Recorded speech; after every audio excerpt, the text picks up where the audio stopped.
రాజకీయం భావోద్వేగం. మనుషుల మధ్య భావోద్వేగాలు సృష్టించాలన్నా, రెచ్చగొట్టాలన్నా, చిచ్చు పెట్టాలన్నా, ఏం చెయ్యాలన్నా సరే రాజకీయ నాయకుల స్వార్థం చుట్టూతోనే ఉంటుందనడానికి సజీవ సాక్ష్యం సిటిజన్షిప్ అమెండ్మెంట్ యాక్ట్. ఖచ్చితంగా దాన్ని వద్దనాల్సిన అవసరం లేదు. నేనైతే చాలా క్లియర్ స్టికాన్ అయి ఉన్నా.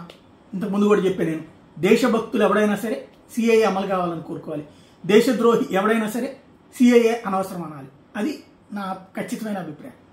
అయితే ఇదే సిఏఏని తెలుగుదేశం పార్టీ లోక్సభలో మద్దతు ఇచ్చి ఆ తర్వాత గలాజేదో బయట స్పీచ్లోనేమో సిఏఏకి మేము వ్యతిరేకం, దాన్ని మేము అడ్డుకుంటామని చెప్పుకొచ్చారు. అప్పుడు ఆ తర్వాత వైఎస్ఆర్ కాంగ్రెస్ పార్టీ లోక్సభలో రాజ్యసభలో మద్దతు ఇచ్చి బయట మాత్రం సిఏఏకి వ్యతిరేకంగా మంత్రులు వీళ్ళందరూ ఉపన్యాసాలు ఇచ్చారు. అది అమలు కాదు, మేము ఆపుతామని చెప్పేసి. ఇప్పుడు సిఏఏ అమల్లోకి వచ్చింది. ఆ రోజున మైనారిటీ ఓట్ల కోసం ఇద్దరు స్టేట్మెంట్లు ఎట్లా ఉన్నాయి, అమలు చేశారు, అక్కడ ఓటేశారు వీళ్ళిద్దరు కూడా. ఇక్కడికి వచ్చేటప్పటికి ఆ రోజున మళ్ళీ ఆవేశపూరితమైనటువంటి స్టేట్మెంట్ ఇచ్చారు. సీన్ కట్ చేస్తే ఇప్పుడు సిఐఏ నోటిఫికేషన్ కూడా వచ్చేసింది. వైసీపీ ఏమైనా స్టేట్మెంట్ ఇచ్చిందా, తెలుగుదేశం ఏమైనా స్టేట్మెంట్ ఇచ్చిందా?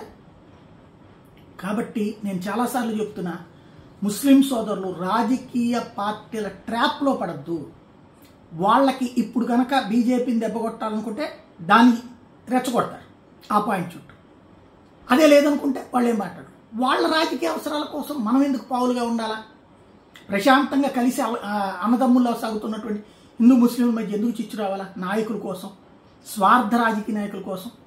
దేశం దృష్టిలో ఆలోచిస్తే సిఏఏ ముస్లింలకి ఏ నష్టం లేదు, ఎన్ఆర్సీ ముస్లింలకు అవసరం. అది గుర్తుపెట్టుకుంటే సరిపోతుంది.